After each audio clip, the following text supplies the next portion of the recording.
Hello दोस्तों, अरस्तु विज्ञान के इस प्लेटफॉर्म पे आप सभी का स्वागत है। हम लोग यूजीसी इन्वायरमेंटल साइंस का लेक्चर देख रहे हैं। पिछले लेक्चर में हम लोगों ने बायोजियोकेमिकल साइकिल्स और नाइट्रोजन साइकिल्स को डिस्कस किया था बहुत ही डिटेल में। आज के लेक्चर में हम लोग देखेंगे कार्बन साइकिल के बारे में। ये यूनिट 3 का टॉपिक है। हम लोग यूनिट 3 लेके आगे बढ़ रहे हैं, तो कार्बन साइकिल्स को जानते हैं। आइए, जो ग्लोबल मूवमेंट होता है कार्बन का पूरे इंटायर अर्थ में बिटवीन बायोटिक इन्वायरमेंट, जिसके अंतर्गत आते हैं एटमॉस्फेयर, ओशियंस एंड ऑर्गेनिजम्स। बिना ऑर्गेनिजम्स के तो मूवमेंट होना ही नहीं है, क्योंकि यूज़ तो लास्ट में ऑर्गेनिज्म को ही करना है। इसी को हम लोग कार्बन साइकिल्स कहते हैं। ठीक, तो आइए डिटेल देखते हैं कि इसका सोर्स कहाँ कहाँ से होता है। तो सबसे पहले फोटोसिंथेसिस। जितने भी फोटोसिंथेटिक ऑर्गेनिजम्स होते हैं, जैसे प्लांट्स हो गए, अलगी हो गए, ये एब्जॉर्ब करते हैं कार्बन डाइऑक्साइड को सबसे पहले। ठीक, कैसे एब्जॉर्ब करते हैं? उनके बॉडी पे जो टाइनी पोर्स होता है, ठीक, वो भी किससे? लीव्स के। उनके बॉडी के लीव्स पे जो टाइनी पोर्स होता है, उससे वो कार्बन डाइऑक्साइड क्या करते हैं? एब्जॉर्ब कर लेते हैं। अब प्लांट देन फिक्स और कैप्चर द कार्बन डाइऑक्साइड, वो तो एब्जॉर्ब कर लिया, लेकिन उसको कन्वर्ट करता है into simple sugars like glucose. ठीक है, तो कन्वर्ट किस में कर देता है? ग्लूकोज में। ठीक, फिर उसके बाद जैसे ही plant are eaten by animals, their carbon is passed on to animals. ठीक है, तो यहाँ पे मैंने सोर्स में फोटोसिंथेसिस को डिटेल में ना बताया, एकदम सिंपल फॉर्म में बताया, क्योंकि मुझे और भी टॉपिक को बताना है इसके अंतर्गत कि प्लांट्स जो है, ये एल्गी है, वो कार्बन डाइऑक्साइड को लीव्स के थ्रू ले लिया, अपने पोर्स के थ्रू ले लिया, और उसको किस में कन्वर्ट कर दिया? ग्लूकोज में। और वही चीज़ जब दूसरे एनिमल्स खाएंगे तो वो कार्बन उनके बॉडी में ट्रांसफ़र हो जाएगा। तो इस तरीके से कार्बन साइकिल ट्रांसफ़र होता है, कार्बन का मूवमेंट होता है। अब नेक्स्ट देखते हैं रेस्पिरेशन। रेस्पिरेशन में क्या होता है कि एक ऐसा प्रोसेस है जिसमें oxygen is use to break down organic compound into carbon dioxide and water.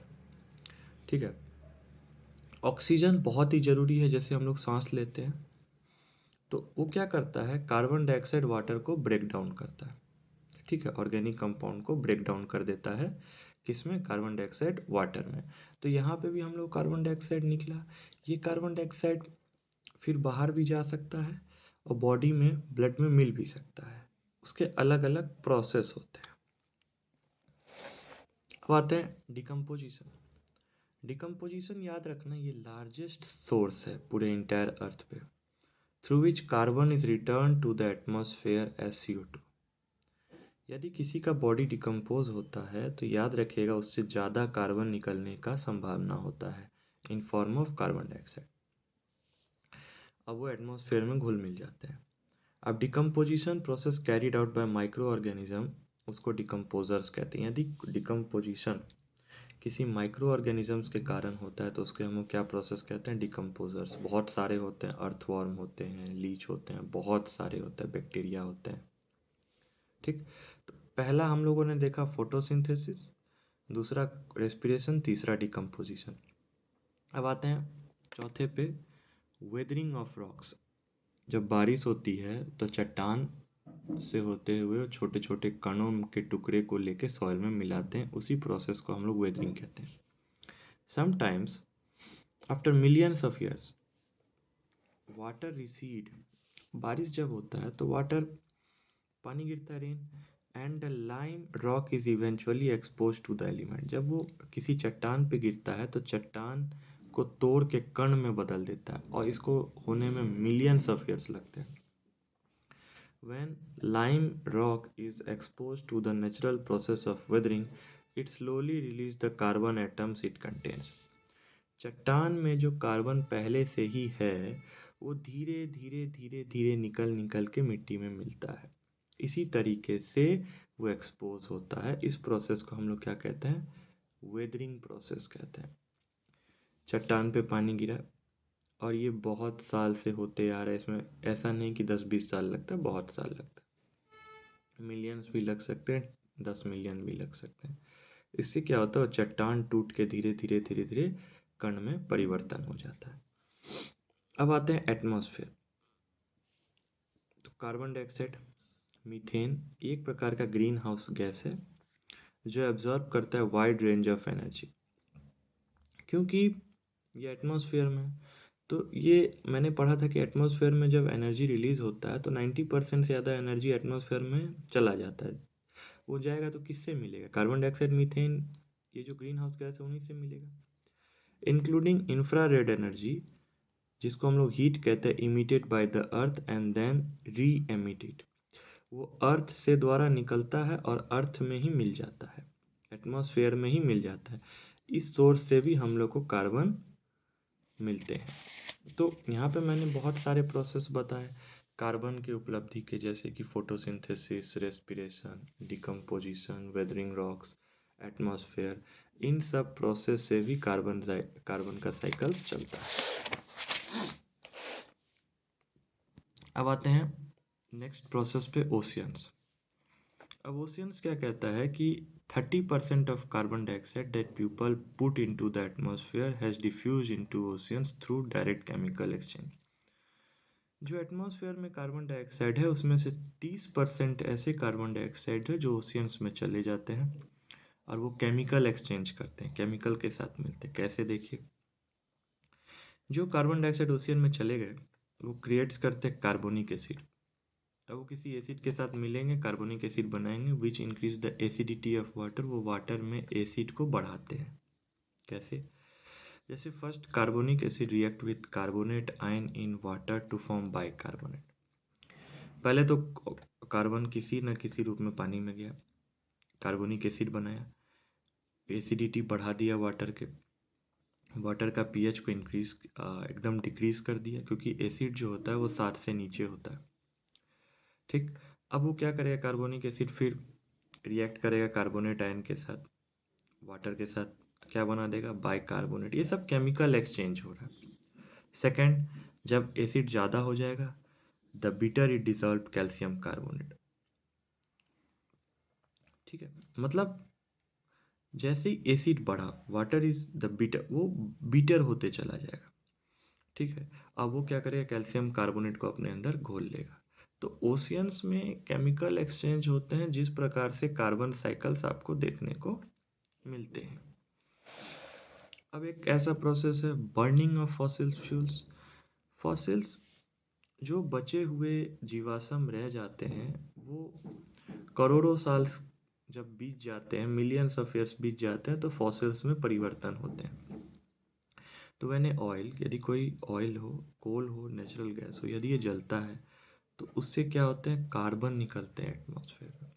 तो किसी न किसी तरीके से तो कार्बन निकल ही रहा है। एक आता है डीफॉरेस्टेशन। डीफॉरेस्टेशन आज के समय का सबसे इम्पोर्टेंट टॉपिक है, क्योंकि पेड़ की कटाई अभी बहुत ही तेज़ी से हो रही है। तो forest are the natural carbon sink when human cut forest.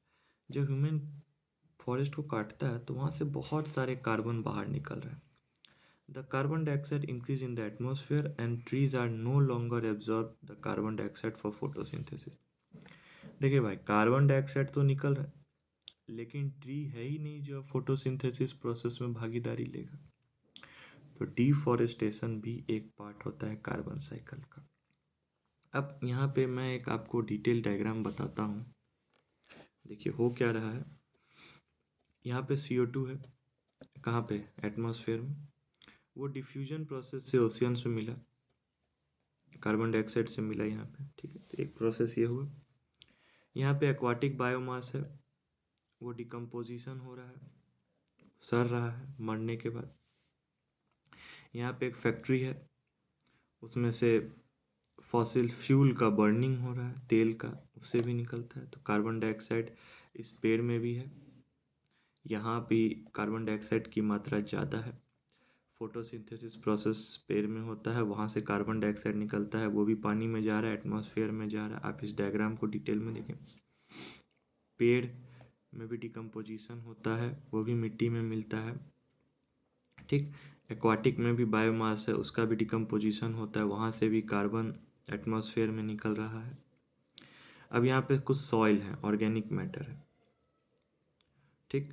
अब यहाँ पे कोल है, ऑयल है, चट्टान है, डोलामाइट है, लाइमस्टोन है, ये सब पत्थर है। यहाँ से भी हम लोग को कार्बन डाइऑक्साइड मिलते हैं, कार्बन किसी न किसी रूप में मिट्टी में मिलते हैं। जब वेदरिंग प्रोसेस मैंने बताया कि बारिश होगा, बारिश से भी हम लोग को छोटे छोटे कणों में वो कार्बन टूटते हैं और मिट्टी में मिलते हैं।